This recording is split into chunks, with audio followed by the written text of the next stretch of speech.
Hello guys! So for today's video ay magluluto tayo ng pork sinigang. Ito yung mga ingredients na gagamitin para sa pork sinigang at ang una kong gagawin ay igigisa ko sa mantika yung sibuyas at bawang. Next nun ay ilalagay ko yung pork. Igigisa ko siya ng bahagya.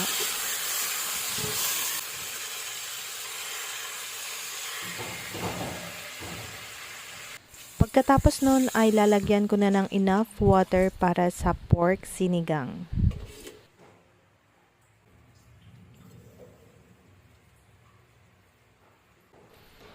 Pag napakuluan ko na yung pork ay ilalagay ko na yung luya at kamatis. Tapos lalagyan ko na rin ng asin. Halu-haluin lang para magpantay at takloban.